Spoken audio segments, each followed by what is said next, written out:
Vi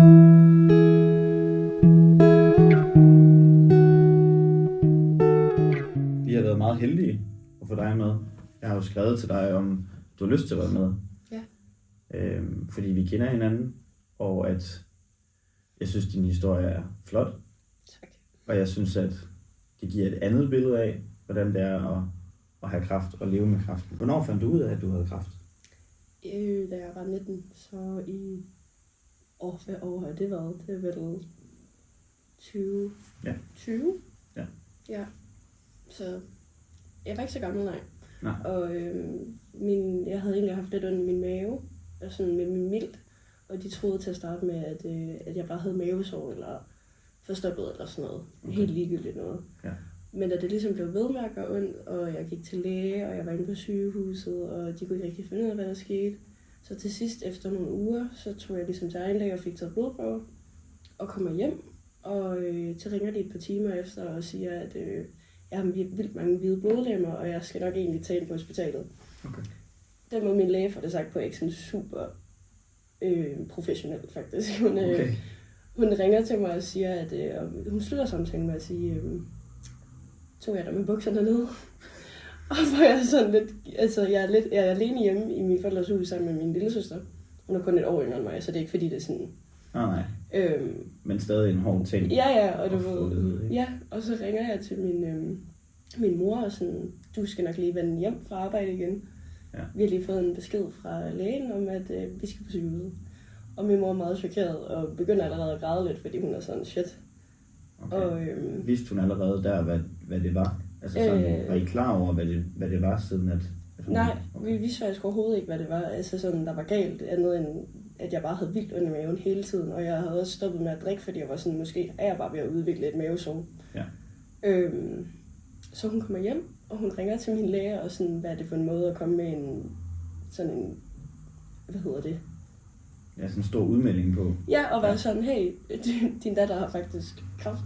Ja. Og så ringer jeg til min far imens, og han kommer så også hjem, og så kommer vi på hospitalet, og jeg får taget en masse tester, og får taget en masse blodprøver, og mega kedeligt. Og jeg er vildt bange for en ål, så du ved, jeg lå bare lidt og sådan, var lidt ked af det, men jeg græd ikke. Jeg tror mere, jeg var sådan meget chokeret over, at det kunne ske. Ja. Altså, jeg ved ikke, om folk de sådan nogle gange har prøvet at tænke sådan en scenarie med, hvis jeg fik noget voldsomt, hvem vil så være der for en? Mm. Det tror jeg, vi alle sammen har tænkt lidt. Jamen, det er det. Så når det så sker for en, så er man meget sådan, Ja. meget chokeret. Så vi var der jo ligesom et par timer, og der på det tidspunkt vidste de ikke, om det var den kroniske leukemi, eller om det var den akutte leukemi. Okay. Så bare lige for at gøre det, eller for at sætte det fast. Mm. Hvad er det for en form for kræft, du har? Jeg har den kroniske. Kroniske leukemi? Så det er noget, de mener, man altid har haft lidt i kroppen, som så udvikler sig på et tidspunkt. Okay. Så den udvikler sig, så da jeg var sådan 19-20 år gammel, og så skulle jeg have taget en rygmarvsprøve dagen efter. Og det ved jeg ikke, om folk ved, men det gør sindssygt ondt. Altså, jeg har hørt om, at det er noget af det mest smertefulde, man kan komme ud for. Helt sikkert. Så jeg ønsker det virkelig ikke for min værste fjende. Nej, det gør sindssygt ondt. Og selvom det er en meget lille nål, men den skal jo ligesom, du skal blive helt ind i rygmarven. Ja. Er det noget med, at man ikke er sådan bedøvet? Eller sådan, du er kun lokalbedøvet. Okay. På det sted, hvor det er, du... Og det hjælper ikke sådan super meget, fordi det giver sådan helt sap i hele kroppen. Ja. Okay. Og det er måden, de ligesom finder ud på, når de har siddet og kigget på de her prøver, om man har kronisk eller om man har den akutte. Ja. Så til mit held er jeg jo ret glad for den kroniske. Fordi den akutte, så skal du ligesom have stråling og større behandling, end hvad jeg får. Okay. Ja. Kan det jo... Altså, du har jo nærmest svaret på halvdelen af vores spørgsmål allerede. Vi kommer ind på det hele. Ja. Kan det udvikle sig fra den kroniske til den akutte? Ikke som jeg har forstået. Okay. Så er det ikke sådan lige, det er bare lige sådan smut over. Der er nogle små ting, der gør, at de adskiller sig fra hinanden. Hvad vidste du om sygdommen inden? Altså, havde du nogen idé om, hvad det handlede om, og hvad det drejede sig om, inden at du selv... Overhovedet ikke, faktisk. Jeg anede ikke, at der var noget, der hed... Altså, jeg vidste godt, at der var noget, der hed leukemi, men jeg vidste ikke, der var sådan 2 former for det. Nej. Så da ligesom får opkaldet, så min lillesøster kigger bare på mig og sådan, det er kræft. Og jeg sådan, okay, så hun vidste det? Altså, hun var klar over det? Ja, hun vidste det godt. Så jeg skal lige forstå det igen. Du fik simpelthen at vide i telefonen, at du har leukæmi? Ja, det er det, hun siger til mig, fordi jeg har mange hvide blodlegemer. Okay. Ja. Det er lidt vildt. Ja, den var ikke så professionel, den måde, man ligesom får den på, fordi sådan, ikke at jeg er bare et barn, men du ved sådan, det er ikke noget, jeg går og tænker over i min hverdag. Du er et ungt menneske, det. Og jeg tror da, nu skal jeg jo ikke sige noget forkert, men jeg tænker, altså hvis du er 6 år gammel, forstår du det jo mindre, ja, end hvis du er 18 eller 19 og får det smidt i hovedet, ikke? Så kan ens verden jo vælte fuldstændig. Helt sikkert. Det tror jeg min ville i den alder. Ja, fordi der var jo ligesom alt muligt med, at i den periode, så skulle jeg flytte hjem igen. Og når man har boet ude i et år, så er det sådan lidt svært at komme hjem og være et barn igen. Ja. Fordi at jeg måtte ikke få bakterier fra andre mennesker og alt det her, fordi mit immunforsvar var jo bare sat helt ned i bund. Ja. Og mit infektionstal lå på 400 eller noget, og det må normalt ikke på 10. Ja. Så... Ja, det kan jeg sagtens. Det må være en omvæltning. Meget. Generelt. Også fordi man er ung, og man vil gerne i byen, man vil gerne lave alle de her ting og hygge sig med sine venner. Det kan man bare ikke i den periode, så jeg tror, der var det 2 måneder eller sådan noget, der var jeg bare hjemme og ikke lavede noget, og bare havde det dårligt. Og skulle til at omvende sig til en ny virkelighed. Ja, egentlig. Altså sådan sætte sig ind i noget helt nyt, som man ikke plejer, fordi man går ikke og tænker over sådan nogle ting til dagligt. Nej. Når vi lige har den her inde, hvordan reagerede din familie på, eller sådan, både familie, men også omgangskreds, hvordan reagerede de på den her nyhed? Nu sagde du, at din mor, hun blev meget ked af det i telefonen og sådan noget. Ja. Det kan jeg sagtens forstå, og sagtens sætte mig ind i. Men hvordan reagerede de sådan generelt fra start sådan til slut? Så, hvordan har de været? Altså, de har været meget, du ved, sådan over mig. Ja. Og det er de egentlig stadigvæk, selvom det går godt nu. Meget sådan noget med sådan løftet pegefinger, pas nu på, at du ikke gør noget dumt, og du skal huske på, at du er jo ikke bare syg med en forkølelse. Og jeg sådan, det ved jeg godt, men jeg bliver også nødt til at leve. Ja. Og især når lægen ligesom har givet grøn lys, gør hvad du vil, gør hvad din krop tillader dig. Ja. Og det lever jeg jo også meget efter. Altså, det må man sige. Jeg ser da i hvert fald altid være glad og lave ting. Og ikke bare men jeg tror også, det er meget vigtigt at huske på, og stadigvæk tillade sig at være ung. Selvom man måske ikke føler folk udefra godt kan kigge på en og være sådan, men du er syg, så hvorfor gør du de her ting? Ja. Og det tror jeg, folk skal passe meget på med og putte over hovedet. Det er jeg enig med dig. Ja. Især når det er dig, der er syg. Det er jo ikke, de ved jo ikke, hvordan du reagerer, hvordan din krop har det. Nej, så hvis du gerne vil ud og lave noget skide sjovt, så folk de dømmer dig lidt på, om du er syg, du burde ligge derhjemme i din seng. Ja, nemlig, og det kommer der ikke noget godt ud af. Jeg vil nok mene i hvert fald, at det ville måske slå en ihjel indenfra, hvis man skulle ligge derhjemme resten af sit liv og være bange for at gå udenfor. Fordi man er bange for, hvad folk tænker. Meget. Som jeg kan forstå det, så er det ikke noget, der bliver kureret. Ikke som så, nej. Okay. Man har i hvert fald ikke fundet sådan ud af, at det sådan kan holdes væk, men det kan sådan være væk i en periode, og så kan det komme igen. Okay. Ja. Så medicinen, er det sådan noget, der holder det lidt i skak? Ja. Eller hvordan skal man forklare det? Ja, sådan, det balancerer det ret meget. For eksempel lige nu, der har jeg lige været inde og få taget min blodprøve igen, og det er sådan en rutine-check. Ja. Og der kan de se, at på selve, altså de kan se det, jeg kan ikke se det på min blodprøve, men der står der negativ, hvilket så betyder, at den ligesom er i skak. Okay. Min sygdom er stabil. Okay. Så derfor så kører det ligesom, som det skal lige nu. Ja. Okay. Ja. Jamen, det er jeg jo glad for at høre, når vi sidder her sammen, at det kører godt. Også lidt ked af at høre, at det ikke er noget, man kan kurere jo. Ja. Men det er jo det, jeg ved, at nogle af pengene til Børnecancerfonden også går til. Ja. Altså, til forskningen. Ja. Og det er jo det, jeg synes er vigtigt. At en ting er at give til de børn, som mangler det, som er syge. Men det vil jo være endnu bedre, at vi ligesom kan få styr på det, og få det ud af vores system, ikke? Jo. Det tænker jeg, det er de flestes mål, simpelthen at få det stoppet. Helt sikkert. Vi snakkede kort om din familie, hvordan de reagerede. Ja. Hvad med dine venner? Har du oplevet, at der sådan har været en relationsændring, at folk har ændret sig, eller behandlet dig på en anden måde? Eller? Jeg synes faktisk, at mine venner har været ret gode til at sådan se mig for den, jeg er, og ikke se mig, der er blevet syg. Okay. Altså i starten tror jeg også, det var en meget stor omvæltning for dem. Ja. Men jeg har heldigvis nogle ret gode venner, der sådan ser på mig som det menneske, jeg er ikke, nu er hun blevet.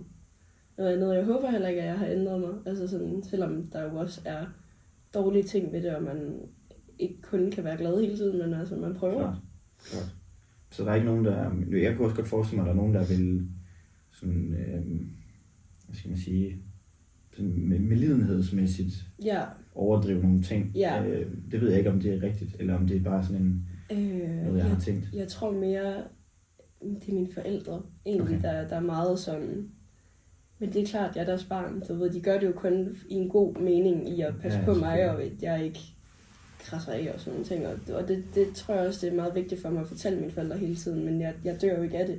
Jeg lever med det. Ja.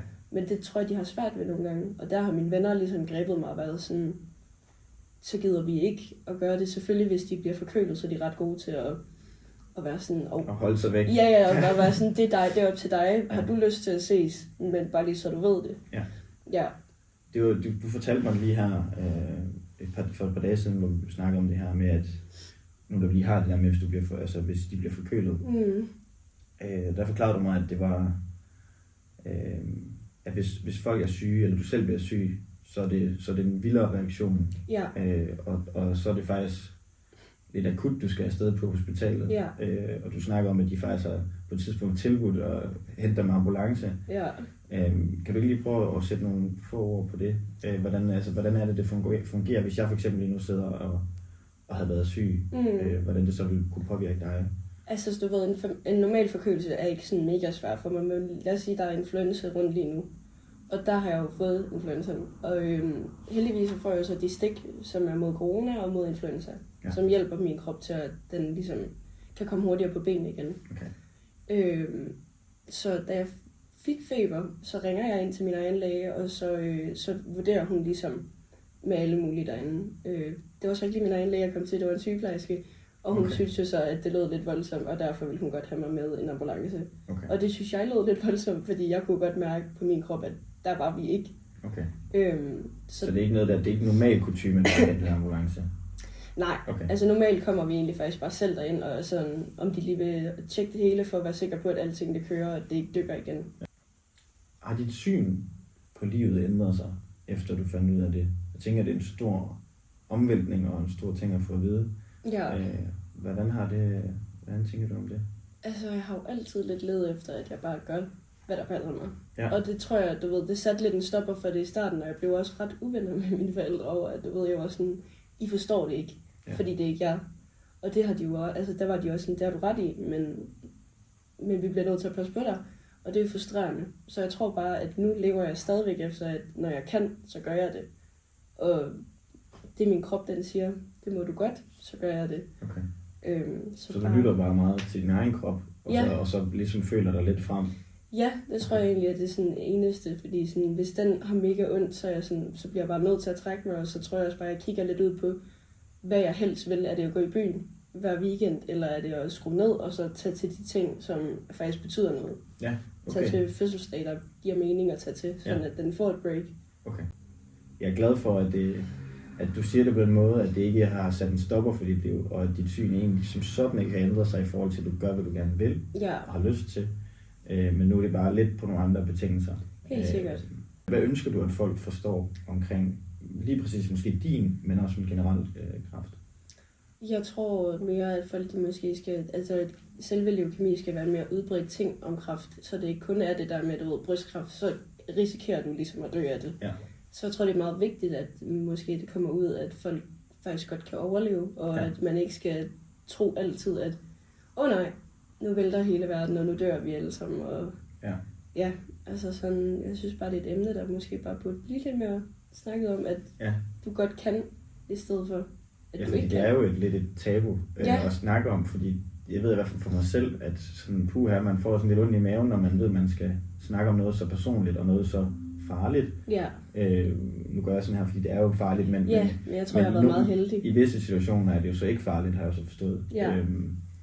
Så det er måske også mere det med, at man sætter sig ind i, hvilken form for kræft, eller hvad? Ja. At sådan personen har, inden man sådan vil gå eller brand. Ja, det er det, fordi det er jo ikke fordi, man siger det for at gøre folk kede eller gøre dem bange. Og det er altid det, jeg plejer at sige, du ved sådan, ja, jeg har leukemi, men jeg dør ikke af det. Ja. Og så er det som om folk lige sådan kommer ned, men de har stadig mange spørgsmål, og det er jo også helt forståeligt. Selvfølgelig. Fordi det er ikke noget, jeg føler, mange hører om. Du siger det der med at have ondt. Er det ondt i ledet og sådan nogle ting, vi snakker om? Ja. At det er også leukemien, der gør, at du får ondt i dine led? Medicinen, den hjælper, altså medicinen hjælper ikke på, at fjerne det. Den kan faktisk godt forstærke det lidt. Okay. Fordi den ligesom skal gå ind og ødelægge det andet, der ødelægger min krop.